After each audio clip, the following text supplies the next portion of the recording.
My name is Hilmi. I am PhD student from the University of Melbourne, and I work with Michele, Nica, and as well Benji over there. So today I'm going to present about the novel analysis of contamination in Lyman Brick galaxy sample based on spatial cross correlation with the intermediate redshift galaxies. So, as many previous speakers already explained, that in the history of universe there is a cosmic ionization which transition between outer IgM to fully ionized IgM, and the main source of this cosmic ionization is the strong one, or the strong candidate of this main of the cosmic ionization source is the star-forming galaxies at high redshift, possibly like at a high redshift greater than 6, and therefore study of high redshift galaxies is important. And high redshift galaxies are mainly identified from the spectral brick and their photometry. For example, here, this is the filter sensitivity of Hubble Space Telescope, and this is the typical spectrum of galaxies at redshift 8, and there is this Lyman brick here. And if we observe these galaxies at Hubble with the Hubble Space Telescope, we will see images here but not in here, and that's how we mainly identify spectral Lyman brick galaxies. We call these Lyman brick galaxies. And however, the Lyman brick galaxies, the Lyman brick selection techniques is subject to contamination, also can be contaminated from galaxies from intermediate redshift with lower redshift with the strong Balmer brick. For example, if we have galaxies at redshift, if we have galaxies at redshift 8, and it might be contaminated from the galaxies at redshift 2 with strong Balmer brick here, and that's of course not good. And yeah, many techniques have been used to identify to estimate how many contamination fraction, but they are mainly rely on the SED manipulation. But the technique that we are proposed here is based only on spatial correlation. So the first one is we use this cross correlation analysis to estimate the contamination fraction in a single contiguous field. So first, I will introduce a bit about angular correlation function. Angular correlation function is measuring of the clustering of galaxies using, by comparing the distribution of galaxies pair relative to random distribution. For example, if we have like D here is data and R is random, and it estimated by Landis-Shalai estimator here. So if we have random distribution, then this will be similar to R, and this will be RR, and we will have close to 0. But for galaxies, we know that in smaller scale, it is cluster, but in larger scale, it is random. And therefore, we have something like this that can be approached by this power law function. And the idea is that this one, the previous one is like for one single population galaxies. And the idea here is that if we have two population of galaxies, one is low redshift and one is higher redshift, then they should not be, if there is no contamination, then there should not be correlation. In other words, if we try to estimate rather than pair of galaxies, we are estimating this pair of galaxies between the high redshift and intermediate redshift, then there will be no contamination if we don't see any correlation. But if we see a correlation, then that's indicate contamination. That's what our expectation, and this is inspired by Maynard 2013, because he used the clustering analysis to refine the photo-G estimate. And so what we are using in data set here, we are using Kendall's Goodshot and XDF. For the high-Z catalog, we use the catalog from Bowens. We use the high redshift galaxies from 525 to 6.5. That is galaxies at redshift 6, and the contaminant possibly coming from galaxies at redshift 1.3.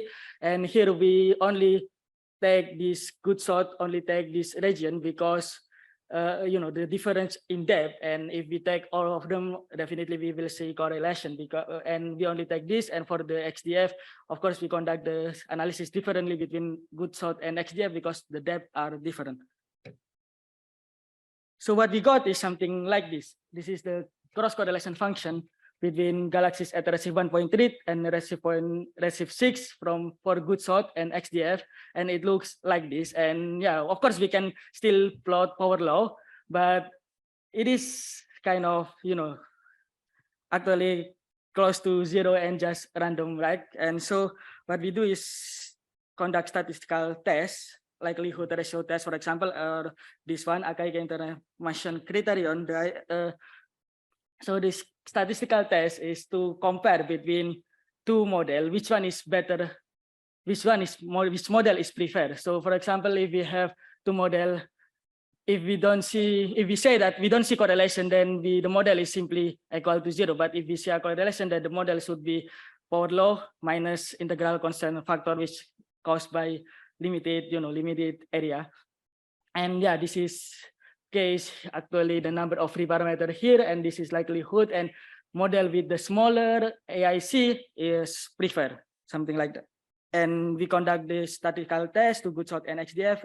Turns out, yeah, this model is preferred, so we can say that the contamination level is small in both Goodsot and XDF. Well, it is small, but the next question will be, how small is it? Like, at what contamination level that we actually see a cross correlation signal? That's the next question that I want to ask first. So we model the cross correlation function using the simulated mock catalog that is generated from Illustris. So from the Illustris simulation, we generate a mock catalog of Redshift 1.3 and Redshift 6. This is like, we have this 17 simulation box and 10 boxes, and so in total we have 170 simulation boxes for each Redshift, and this one are like independent, so they are not and so how to say, like, this is one of the, and we use magnitude cut 28.5, and one of the simulation boxes here, the projected size is equivalent to this, which is close to the Goodsot size.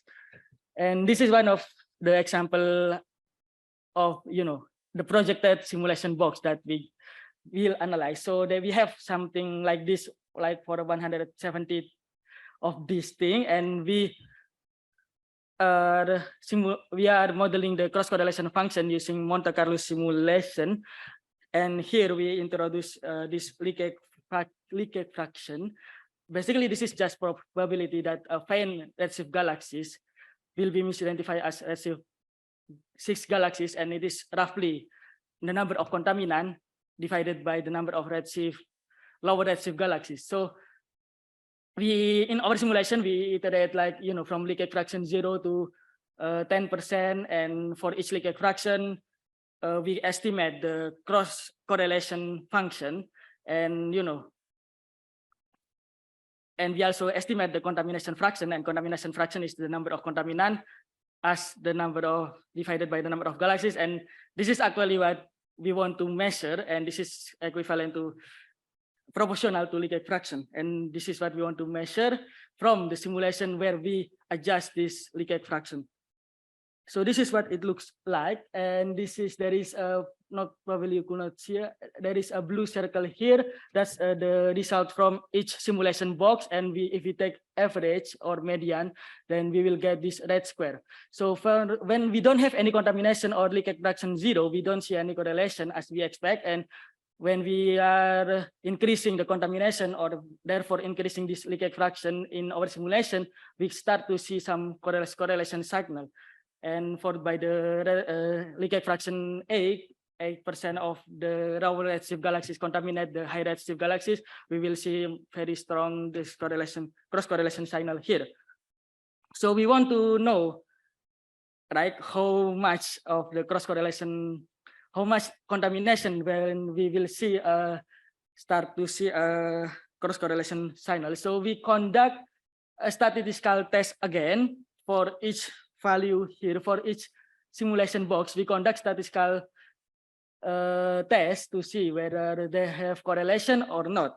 And here we like, for example, when leakage fraction 0, most of the simulation show that there is no correlation here. But when we increase like 1%, most of them actually have correlation. This is most of them have correlation. This is no correlation, and yeah, when we increase 2%, even more have correlation. And here, F-core is like fraction of simulation where we detect correlation signal. And here, like leakage fraction, basically the contamination fraction is, we see that above 1.4% leakage fraction, most of simulation showing show cross correlation signal. Therefore, we and this for 1.4% of leakage fraction is correspond to contamination fraction equal to 4.5 plus minus 2.4%, 5%. Therefore, we conclude that contamination in Good South field must be less than 4.11 because we don't see any cross correlation signal. And if we see cross correlation signal, then the contamination should be larger than this 4.11. And we also try to different magnitude cut. In other words, we assume if in the simulation, how about if we actually observe in the deeper limiting magnitude in the deeper field, and we see that using the deeper field, we actually got a lower contamination, which actually makes sense because, you know, in UV luminosity function for higher redshift in the fine end, they are steeper, and therefore we will get more number count of real high redshift galaxies when we are observing deeper rather than lower redshift galaxies. So that's the thing for single contiguous field. But you know, we also have some different survey using this random pointing survey, where that is we have different field located randomly on the sky. And for that kind of survey, the 2-point correlation analysis is not generally feasible. But you know, in Cameroon 2019, they use clustering. They measure clustering based on the number count of the random pointing survey. So in other words, if you have number count of lower Z, number count of high Z, if there is no contamination, then there will be no correlation. But if there is correlation, then that's indicate a contamination. And we use the data from BORG, which is a random pointing survey, and the catalog redshift 2 taken from this and this. And we also have, we also have to remove the sample. To remove the artificial correlation, we have to remove half of the sample here. And we conduct similar simulation as before. Here, what we generate is like the number count of redshift 2 and redshift 8. And yeah, we got something like this. If contamination high, the correlation is of course also high. And we compare with the observation result. The observation result, we got this percent correlation coefficient, something like this, and that's equivalent to leakage fraction 2.9. And that's estimate, our estimate is 62% of contamination in BORG. And we also test the limiting magnitude deeper, and we got lower contamination as well. So what we found is, of course, well, we try to measure the contamination of high redshift galaxies based on spatial correlation with intermediate redshift galaxies, which is different from previous study, which mostly rely on SED manipulation something. And yeah, we use the data from candles on GOTS and BORG, and we use the cross correlation and Monte Carlo simulation. And our result is in agreement with the previous result and can be used as independent check of contamination in high Z Lyman-Briggs galaxies sample. That's all. Thank you.